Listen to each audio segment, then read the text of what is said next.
भगवत प्राप्ति में सबसे बड़ी बाधा क्या है? हमारा मन। मन का स्वरूप संकल्प विकल्प करके भोगों में फंसाना। मन से हमारी इतनी घनी दोस्ती हो गई है जन्म जन्मांतर से कि मन ने जो चाहा वो मेरी चाह है, यही बंधन है, यही बंधन, इसी को पकड़ना है। मन ने जो चाहा, मन चाहता क्या है? 5 ज्ञानेंद्रियों के द्वारा भोगे जाने वाले समस्त विषय, जितने त्रिभुवन में भोग हैं उन सबको 5 में स्थित कर दिया गया। शब्द, स्पर्श, रूप, रस, गंध, और 5 ज्ञानेंद्रियों के द्वारा इनको जाना जाता है, ज्ञान होता है इनका।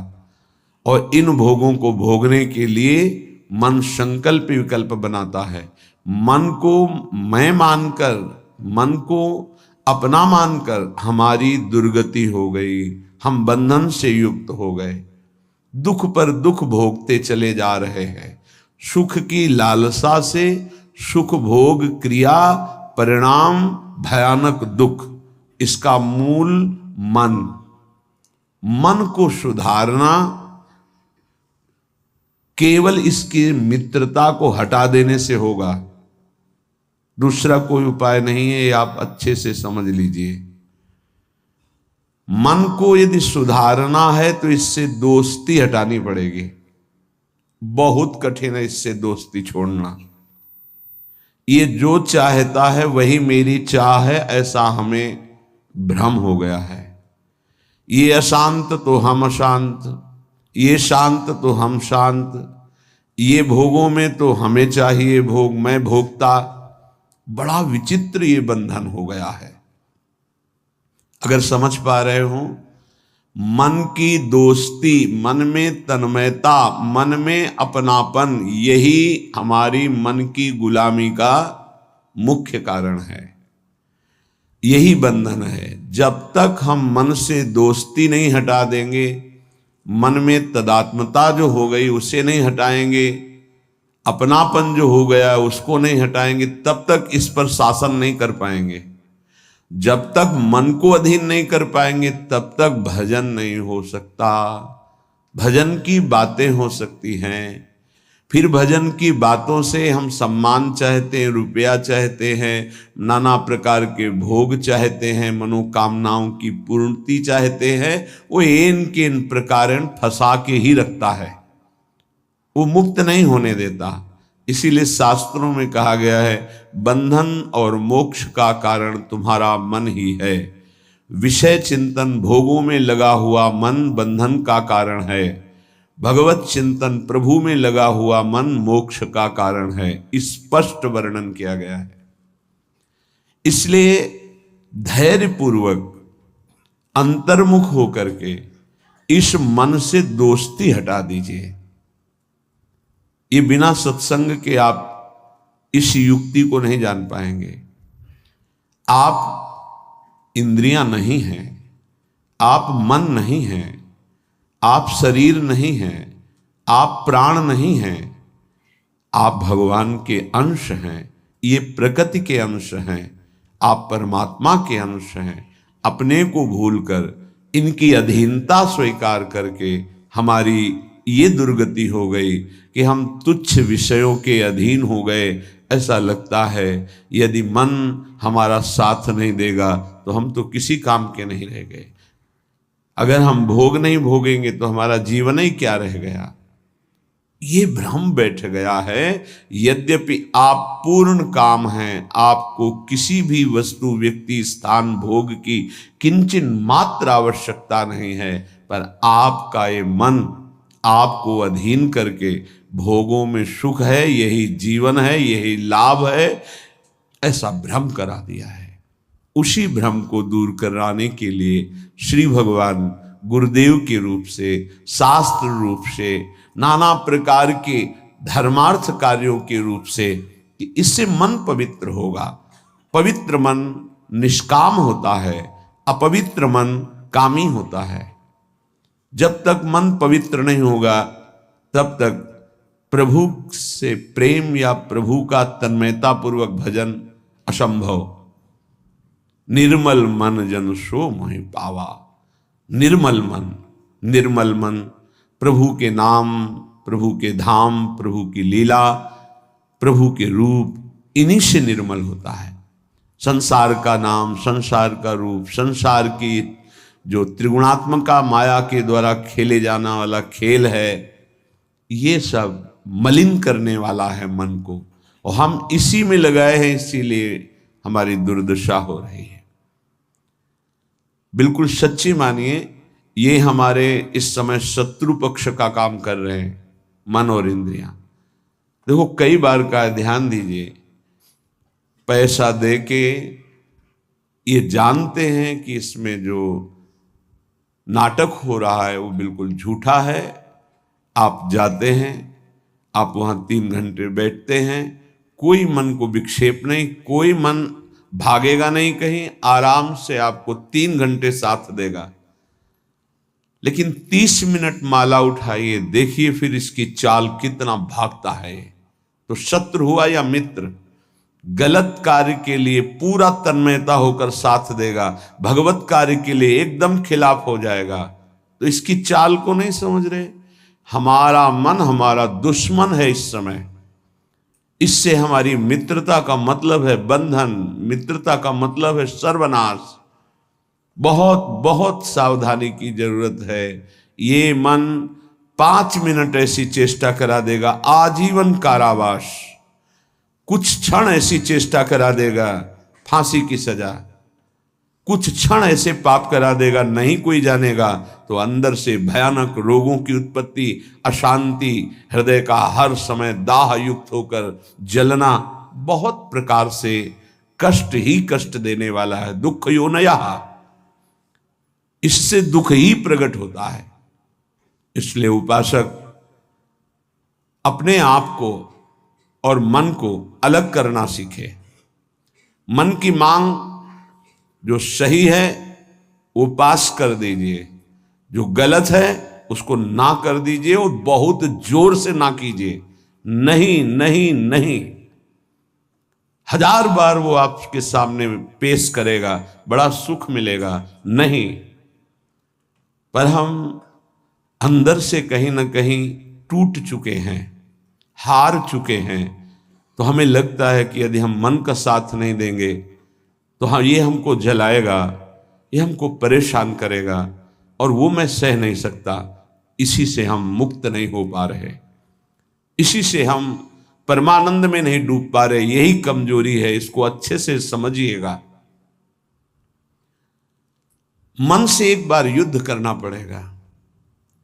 यदि इतना सत्संग के द्वारा हम विवेक प्राप्त कर लें कि ये मैं नहीं हूं, मन ये मेरा नहीं है, मन प्रकृति का अंश है, बस फिर तो आप लड़ सकते हैं। और जब मेरा मन, तो आपकी सामर्थ्य नहीं कि ना बोल सकें। जबान से ना बोलेंगे, कदम वहीं चलेंगे जिधर मन ले जाएगा। ये बड़ा सूक्ष्म विषय, इसको समझ लीजिए। सब का सब पूरा अध्यात्म इसी बात पर टिका हुआ है। अगर मन निर्मल तो भगवत साक्षात्कार, मन निर्मल तो स्वरूप स्थित, मन मलिन तो दुर्गति। सारी साधना का फल मन को शांत कर लेना, निर्मल कर लेना, मन को अपने शासन में ले आना। पर ये तभी होगा जब इससे दोस्ती हटाएं। यहां दोस्ती क्या, मन की मांग मतलब मेरी मांग, मेरी मांग मतलब अब पूर्ण ही होना चाहिए, कुछ भी हो। इसी से पापाचरण बनते हैं और मन मलिन हो जाता है, हम और मन के अधीन हो जाते हैं। वो हमें और ऐसी स्थिति ले आता है कि मेरे से कहां भजन साधन, और पूरा जीवन व्यर्थ हो जाता है। श्रीपाद प्रबोधानंद जी महाराज कहते हैं, जागर्ति दुंदभिरवः परमोत्र राधा वृंदावने वनो इति प्रकटः पुराणे तस्या विधेयमसमूर्ध महानुराग मूर्ते तदंगनमपोहे हरिम क्व पश्ये। हे भाई, मेरी बात सुनो और जाग जाओ। ये मोह निद्रा में तुम सो करके अपने जीवन को नष्ट कर रहे हो। क्या सोना है? ये मेरी पत्नी, मेरा पुत्र, मेरा मकान, मेरी संपत्ति और इतना एकत्रित कर लिया है, अब और आगे इतना एकत्रित करूंगा, ये भोग लिया है, आगे ये भोग लूंगा, ऐसा ऐसा। ये स्वप्न चल रहा है। मोह निशा सब सोवनिहारा, देखें स्वप्न अनेक प्रकारा। अब इस स्वप्न में इतना लंबा स्वप्न है कि हम ये जान ही नहीं पा रहे हैं कि हमको यहां से जाना है, कुछ नहीं ले जाना है। हम आए किस लिए हैं, कर क्या रहे हैं, करना क्या है, इसका समाधान ही नहीं हो पाया। बस चलता जा रहा है। दूसरे को दाह संस्कार करके शौकाता है, समझाता है दूसरों को, खुद नहीं समझता कि यही दशा मेरे शरीर की होने वाली है।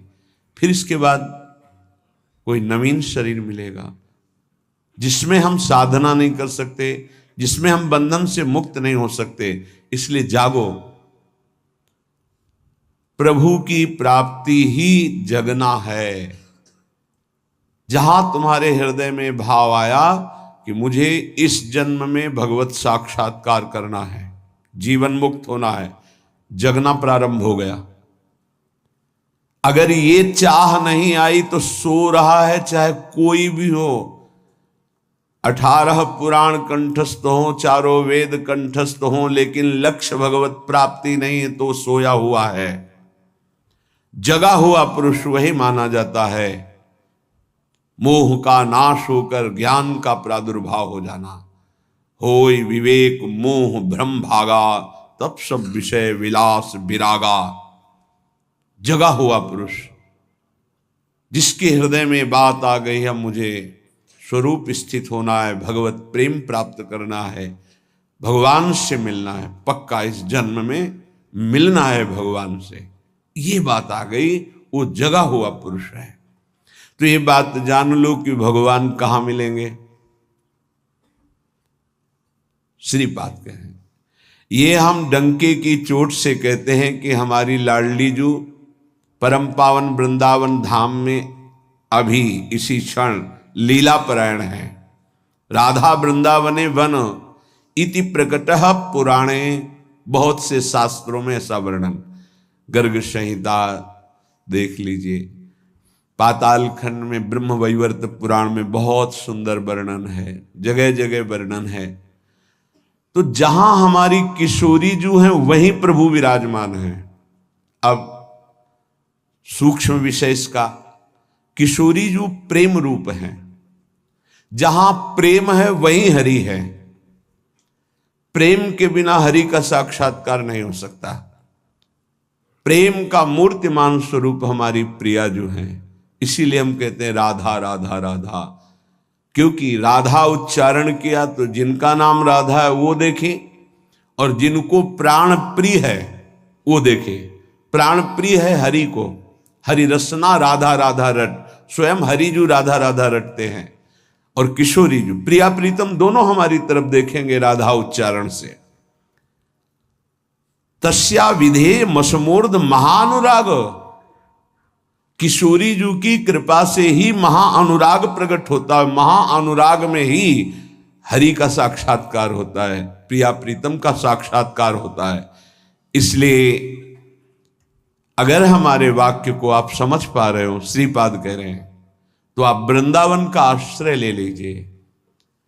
अगर अखंड वास नहीं प्राप्त हो पा रहा तो आश्रय ले लीजिए, रजरानी का सेवन कीजिए, धाम आइए, बार बार यहाँ दर्शन कीजिए, प्रदक्षिणा परिक्रमा कीजिए, बैठकर एकांत में नाम जप कीजिए। बहुत बड़ा प्रभाव धाम में जो भजन करता है तो बहुत कई गुना बढ़ करके उसको लाभ मिलता है। इसलिए यहाँ बहुत जल्दी भगवत प्राप्ति होती है। मथुरा में 6 महीने में भगवत साक्षात्कार कर लिया ध्रुव जी ने, देखो 6 महीने भी बहुत होते हैं। अगर व्याकुलता बढ़ जाए, तन्मयता हो जाए, तो 6 मिनट में भगवान साक्षात्कार करा दें। वो बहुत कृपालु है। मिलन्ति चिंता मणिकोटि कोट्यः, अब ये बात समझनी है। स्वयं बहिर्दृष्टि मुपैति वा हरिः, तथापि वृंदावन धूलि धूसरम न देहमन्यत्र कदापि आतुमे। एक तरफ हरि है, एक तरफ करोड़ करोड़ प्रकार के सब भोग सामग्री, महान रत्न, रुपया, पैसा, सोना, चांदी, सब वैभव है।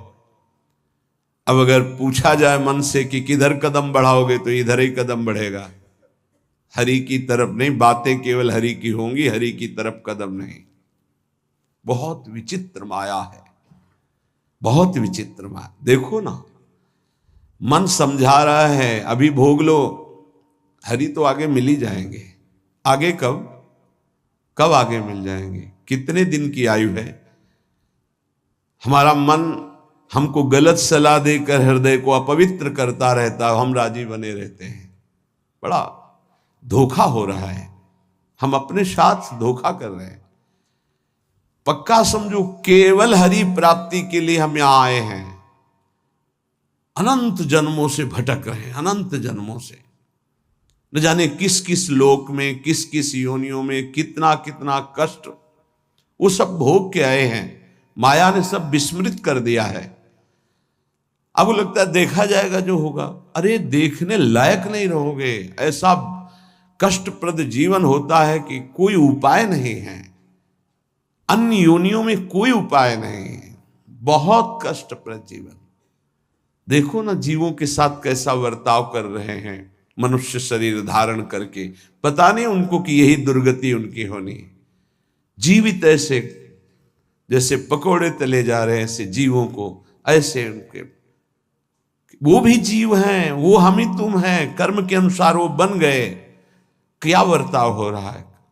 वैसे भी जंगल में नाना प्रकार के कष्ट अन्य जीवों को प्राप्त होते हैं। अगर कांटा लग गया तो आप निकाल सकते, वो नहीं निकाल सकते। एकमात्र मानव देह है जिससे आप इस माया प्रपंच से मुक्त हो सकते हैं। यहां आना बुरा नहीं है, लेकिन कर्म बंधनों से आना बुरा है। जैसे जेल में दोनों रहते हैं, जेलर भी और कैदी भी। कैदी बन करके रहना ठीक नहीं, जेलर वहीं रहता है, उसको कोई बंधन थोड़ी। ऐसे ही कारक महापुरुष के रूप में जगत में आना बड़ा सुखद है। भगवान का यश गान करते हुए भगवत भाव में स्थित, भगवत स्वरूप में स्थित लाखों बार भेजे प्रभु, कोई परेशानी नहीं। ये जो कर्म बंधन से युक्त होकर आना है, इसे मिटाना है। ये संसार तब तक दुखद है जब तक भोग वासना है। भोग वासना हटी की परमानंद ही है दसों दिशाओं में, क्योंकि वही साक्षात आनंद मूर्ति भगवान ही सब रूपों मत्ता पर तरम नान्यत किंचिदस्ति धनंजय, किंचन मात्र मेरे सिवा कोई नहीं है। वही परमानंद प्रभु विराजमान है। आपकी कसौटी है मिलत चिंतामणि कोटि कोट्यः स्वयं बहिर्दृष्टि मुपैति वा हरि। एक तरफ हरि है, एक तरफ नाना प्रकार के रत्न भोग सामग्री हैं। तुम्हारा मन उधर आकर्षित होगा, लेकिन तुम्हें उधर नहीं जाना, हरि की तरफ बढ़ाना है कदम। यहां तो बहुत छोटा स्तर गिरा हुआ है हमारी साधना का। अगर हमारे मनोनुकूल भोजन मिल गया तो प्रभु को भूल जाएंगे और उसका स्वाद लेने में हम समय अपना नष्ट कर देंगे। एक रसेंद्री का विषय, ऐसे हर इंद्री का विषय आप देख लीजिए।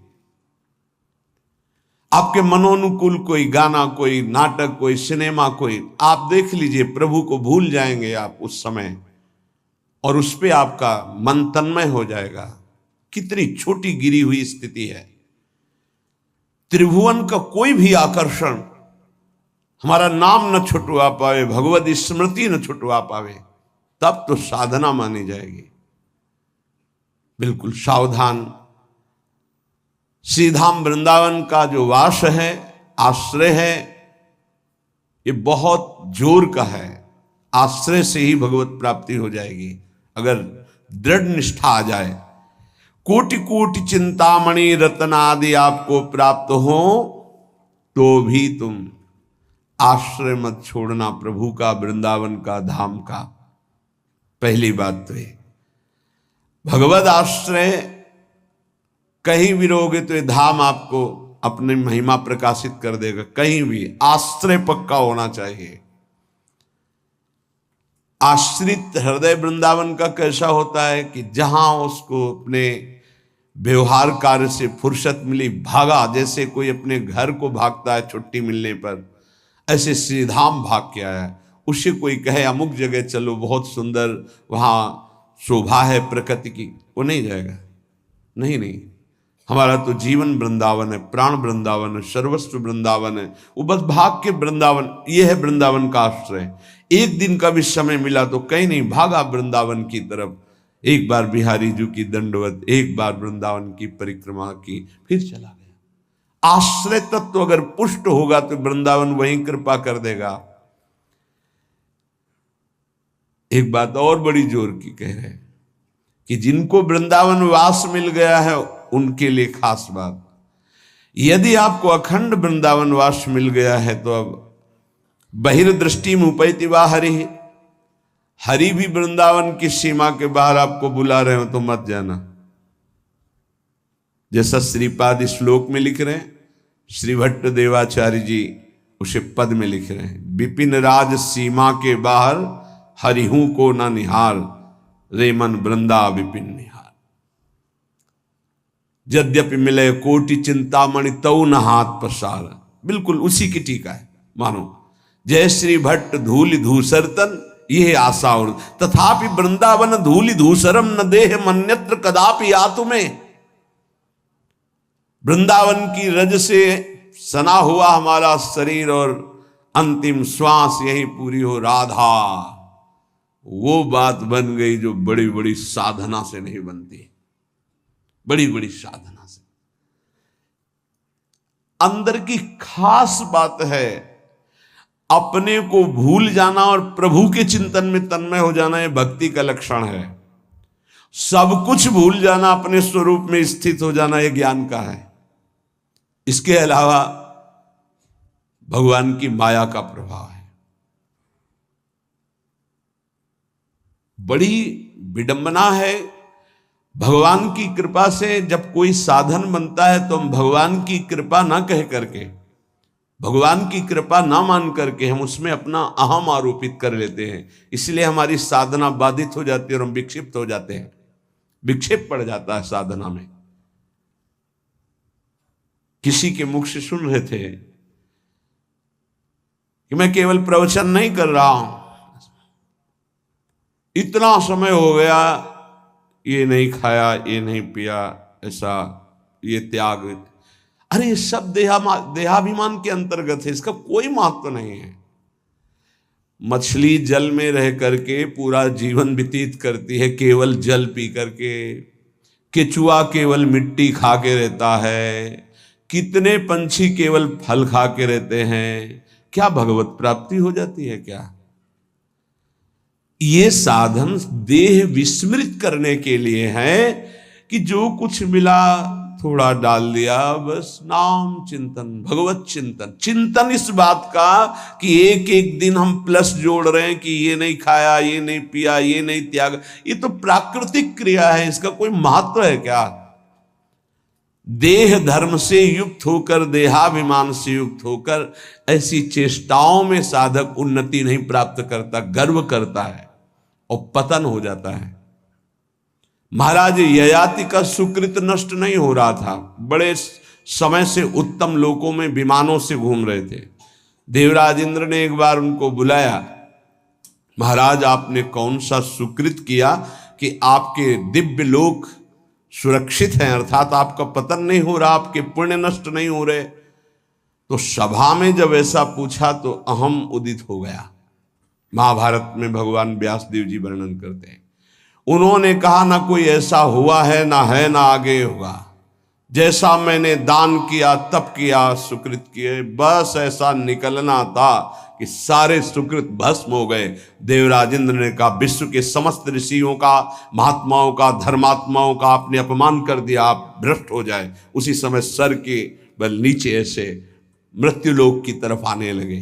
तब उन्होंने आर्त भाव से कहा गलती हो गई हमसे, हमारी अंतिम प्रार्थना, जा तो रहा हूं नीचे के लोक में लेकिन महात्माओं के बीच में गिरूं। तो कुछ महात्मा ऐसे खड़े हुए, महाराज शिवी भी उसमें थे, भगवत चर्चा संभाषण कर रहे थे। देखा कोई तेजों में पतन की स्थिति से आ रहा है गिरता हुआ, तो ये कोई पुण्यात्मा है, रोक दिया अपने भजन बल से। जब ये जाना कि तो महाराज ये आती है, सारे सुकृत अपने दे दिए, तत्काल ऊपर से ऊपर चले गए। भजन का एक बल है, वो बल भगवान की कृपा से जुड़ा होना चाहिए। अगर अहम से जुड़ गया तो पतन होने में देर नहीं लगती। इस बात में साधक बहुत सावधान रहे।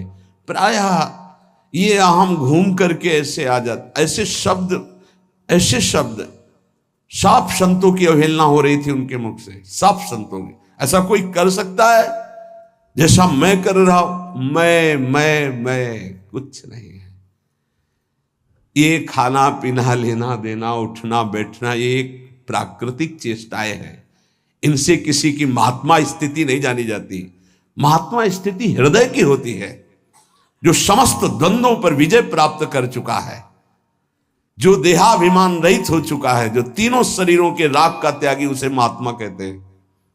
बड़ा सूक्ष्म विषय अध्यात्म, इसीलिए कह रहे अध्यात्म को समझने की जिज्ञासा करने वाला कोई लाखों में एक होता है, और अध्यात्म की जिज्ञासा पूर्ण करने वाला कोई करोड़ों में एक होता है।